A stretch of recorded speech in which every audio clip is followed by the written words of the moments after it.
तो गवर्नमेंट नौकर है, इतना बोलने पे सुनेगा। लाठी चार्ज, अपना नाम बदनामी कर, इतना सब करने के पहले आप कर देते तो आपके लिए एक इमेज रहता। अब हमारे नजर में आपके लिए इमेज नहीं, बस गाली के अलावा मुंह से कुछ नहीं निकलेगा। आप इतना करने के बाद भी आप आए तो वही रास्ते पे। अब मोदी जी की बारी है, मोदी जी से इस्तीफा मांगेंगे। अगर हम लोग बना रहे हैं तो हम लोग हटा भी सकते। अगर गधे को कुर्सी पे हमने बिठाया तो उनको उतारना भी हमारा ही जिम्मेदारी है, वही हम लोग की। नमस्कार, आप देख रहे हैं मंथन टुडे। मैं हूं आपके साथ उस्मा। देखिए, एक तरफ जंतर मंतर पर प्रोटेस्ट चल रहा था पेपर लीक को लेकर, एक तरफ पटना में लगातार चल रहा था और आज भी पटना में प्रोटेस्ट चल रहा था। बिहार बंद किया गया था और इस बीच जो है बड़ी खबर निकल के आई है कि धर्मेंद्र प्रधान यानी कि शिक्षा मंत्री का इस्तीफा हो गया है। उस पर हम बच्चों से बात करेंगे जो यहाँ पे मौजूद है, उन लोगों से बात करेंगे कि शिक्षा मंत्री धर्मेंद्र प्रधान का जो है इस्तीफा हो गया है। उन्होंने इस्तीफा दिया है। उन्होंने ये बात भी कही है कि मैंने जिम्मेदारी से मुंह नहीं मोड़ा है। शिक्षा मंत्री का क्या कहेंगे आप? इस्तीफा हो गया, उसके आगे भी कुछ मांगे हैं। सारे चीज़ों के लिए जिम्मेदार सिर्फ मंत्री ही नहीं होता है, उसमें सिस्टम भी होता है। उसके लिए सिस्टम भी बने। एक ही परीक्षा एग्जाम का पेपर लीक नहीं हो रहा है, बहुत सारे पेपर लीक हो रहे हैं। बीपीएससी के हो रहे हैं, एसएससी के हो रहे हैं। एसएससी का चेयरमैन था। नहीं, जो मुख्य मांगे थी, जो जंतर मंतर पे जिस चीज के लिए प्रोटेस्ट इतने दिनों से चल रहा था, हंगर स्ट्राइक चल रहा था, लेकिन वो मुख्य मांगे तो पूरी हो गई ना आप लोगों की, उस पर क्या कहेंगे? उसके बाद भी कुछ मांगे हैं हम लोग की, एक ही मांग नहीं थी। अभी जो इतनी जनता जमा हुई है, सबकी अलग अलग मांगे हैं। उसमें से मुख्य मांग थी जो प्रधान का इस्तीफा हो, उसमें से एक हो गया है, लेकिन और कुछ बचा हुआ है हम लोग जो बहुत दिनों से दबा हुआ था। लोगों के मन में गुस्सा बहुत दिनों से, जो सिस्टम के लिए गुस्सा था, वो अभी निकल रहा है। वो इस पे यही कहना चाहेंगे कि युवाओं की आज जीत हुई है। जिस तरीके से इस देश का एजुकेशन सिस्टम ठप हो गया था, हर साल पेपर लीक हो रहा था। अभी कल की न्यूज़ है, पंजाब में, उत्तराखंड में पेपर लीक हुआ है। इतना प्रोटेस्ट के बाद भी इन लोगों के इतने ताकत है, इन लोगों में इतना ऑडेसिटी है, मतलब डर नहीं है, फिर भी पेपर लीक हो रहा है। और इसका कारण ये था, अगर यूनिटी बच्चा कर रहा था कि भाई एजुकेशन सिस्टम सबसे पहले देश तरक्की करेगा, पहले पढ़ेगा तब होगा। अब पढ़ने के लिए भाई पढ़ने सिस्टम में जो इस देश का जितने भी मंत्री है सब करप्टेड। कुछ ईगो तो इतना है भाई गवर्नमेंट का कि सुनने को तैयार नहीं। 1 महीना धूप में बच्चा रहा तो गवर्नमेंट नौकर है, इतना बोलने पे सुनेगा। एक्सपेक्टेशन रहना चाहिए ना बच्चे के। अगर हम वोट कर रहे हैं, किसी को हम इलेक्ट करवा रहे हैं, तो मेरा बात सुने। इतना हम जी हजूरी करेंगे तब कोई सुनेगा, वो मालिक है। क्या बोलेंगे आप? धर्मेंद्र प्रधान का इस्तीफा हो गया।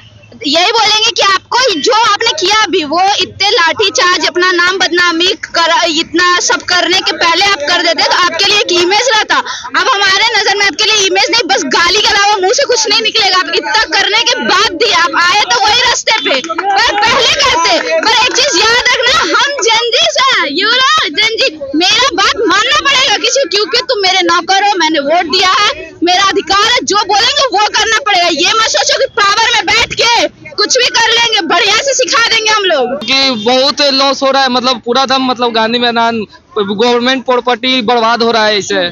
इसलिए ठीक हुआ, अब दूसरा को रखना चाहिए कि वो कुछ अच्छा काम करे, जिम्मेदारी संभाले। हाँ, कोई एक अच्छा रहना चाहिए पर्सन की, एक जो जिम्मेदारी संभाले। धर्मेंद्र प्रधान का इस्तीफा हो गया है, आप लोगों के प्रोटेस्ट के बीच में क्या कहेंगे? अब मोदी जी की बारी है, मोदी जी से इस्तीफा मांगेंगे। मोदी जी की बारी है। मोदी जी की बारी है। मोदी जी ने क्या किया है? अरे सारा काम तो मोदी जी ही कर रहे हैं। मोदी जी के मुख्य मांगे थी जिसकी वजह से जंतर मंतर पे इतना चला, तो वो तो पूरा हो गया ना अब आप लोगों? वो पूरा हो गया है। अब देखते हैं शिक्षा को कैसे सुधारते हैं हम लोग। 1-2 दिन का समय है, 1-2 दिन में देखते हैं, नहीं तो फिर से प्रोटेस्ट करेंगे। क्या कहेंगे? धर्मेंद्र प्रधान का इस्तीफा हो गया, जो मुख्य मांगे थी आप लोगों की।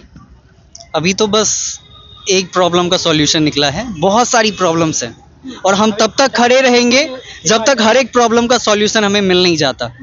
उन्होंने रिजाइन दे दी, अच्छी बात है, कोई दूसरा आएगा। हम चाहते हैं ये जो जड़ से है ना प्रॉब्लम, बेसिक प्रॉब्लम, प्राइमरी से लेके middle school, high school, colleges, हर एक प्रॉब्लम का सॉल्यूशन चाहिए हमें। और जब तक ये परमानेंट सॉल्यूशन निकल नहीं जाता, हम लोग इसी तरह सड़कों पे आएंगे। जब जब प्रॉब्लम होगी वहाँ हम खड़े रहेंगे, हम रुकने वाले नहीं है। आप क्या कहेंगे? मैं चाहूँ इसके बाद जो नितिन गडकरी है, वो भी तो गड़बड़ कर रहे हैं। उसके लिए आप इस्तीफा मांगा जाएगा क्या? हाँ, जरूर मांगा जाएगा। ये जेनजी है, जरूर मांगा जाएगा, उसका भी मांगा जाएगा। तो हो गया, इतना मेहनत किया था हम लोग, इतना रैली निकाला, रैली ना निकालता तो वो देता भी नहीं। एजुकेशन सिस्टम को किस तरह से ठीक करना? एजुकेशन सिस्टम अभी कोई अच्छा आदमी बैठे तब ना, पता ही नहीं है। अभी पता नहीं है, अभी कुछ पता ही नहीं है, किसको ले हम लोग किसी पे भरोसा नहीं है। किसी पे भरोसा नहीं, भरोसा ही नहीं है। कौन पार्टी पे हम लोग भरोसा कर रहे हैं? कितने पार्टीज आए, कितने, किसने क्या कर लिया, ठीक, अभी कितने पैसे लिए उन्होंने डेवलपमेंट के नाम पे? क्या डेवलपमेंट हुआ पटना में? आप देख लीजिए, यहाँ से उठा के देख लीजिए आप, डेवलपमेंट के नाम पे क्या डेवलपमेंट हुआ? हम लोग कुछ डेवलपमेंट नहीं हुआ। कितने स्कूल्स बंद हो गए हम लोग के, सरकारी स्कूल हम लोग प्राइवेट में भेजा जा रहा है। पढ़ाई के नाम पे कुछ है नहीं, हर जगह पैसा देना पड़ता है हम लोग को। अभी हमें ग्रेजुएशन कंप्लीट किया, मुझे रिजल्ट लेने के लिए पैसे देने पड़ रहे हैं। तो आप बताइए हम लोग क्या कर सकते हैं? क्या होगा? एजुकेशन कुछ नहीं है, जब तक करप्शन नहीं हटेगा तब तक कुछ नहीं होगा। आप कुछ बोलेंगे धर्मेंद्र प्रधान के इस्तीफे पर? नहीं मैम, हम ऑलरेडी पिट चुके हैं बहुत। मार खा के आया ये। हाँ देख सकते हैं, पूरा देख सकते हैं, बहुत पिटा के आ चुके हैं। अच्छा, आप लोग सब लोग काला काला कपड़ा क्यों पहने हैं? नहीं वो तो ऑलरेडी हो गया। हम लोग चाहते हैं कि वो चले जाए। तो वो तो डिमांड पूरा हो गया आप लोगों का, क्या कहेंगे? अब सम्राट चौधरी का नंबर है। सम्राट चौधरी क्यों? कर दो कि नहीं, सम्राट चौधरी का नंबर है कि नहीं, नहीं? क्यों क्यों क्यों? अब आप देख लीजिए कि सम्राट चौधरी एक तो वो बोरिंग रोड चौराहा में जो शंभू गर्ल्स हॉस्टल है, एक वो उसका मामला पेंडिंग है अभी तक। उसके बाद एक पटना स्टेशन है, उसके कोई बंटी यादव था, उसको भी किडनैप कर लिया, उस पे मामले पे शांत है। अगर बनाते हम लोग हैं तो हटा भी हम लोग सकते हैं। मेन बात ये प्रोटेस्ट करने का दिखाना था, ये नहीं है कि तुम अगर हम लोग बना दिए तो तुम वहीं बैठे रहोगे 5 साल तक, जो भी होगा अपने मन का करोगे। अगर हम लोग बना रहे हैं तो हम लोग हटा भी सकते हैं। आप कुछ बोलेंगे? मैं ये बोलना इतना था कि हाँ, कि अगर गधे को कुर्सी पे हमने बिठाया तो उनको उतारना भी हमारा ही जिम्मेदारी है, वही हम लोग की। तो आपको बता दें कि धर्मेंद्र प्रधान यानी कि एजुकेशन मिनिस्टर जो है उनका इस्तीफा हो गया है, और इसी बीच जो है पटना में प्रोटेस्ट भी चल रहा था, और बिहार बंद का जो ऐलान भी किया गया था, जंतर मंतर पे भी लगातार प्रोटेस्ट चल रहा था। और मुख्य मांगे जो है यूथ की जो है, युवाओं की जो यही थी कि धर्मेंद्र प्रधान को इस्तीफा देना चाहिए, क्योंकि उनके रहते हुए बहुत सारे जो है पेपर लीक हुआ है। नीट का पेपर लीक के बाद जो है ये मुद्दा उखड़ा, और उसके बाद जो है ये आंदोलन जो है पूरे भारत में जो है फैल गया। और उसके बीच में जो है आज इस वक्त खबर आई कि धर्मेंद्र प्रधान ने इस्तीफा दे दिया है। चलिए फिलहाल इस खबर में बस इतना ही। कैमरा पर्सन धीरज के साथ मैं उस्मा, पटना।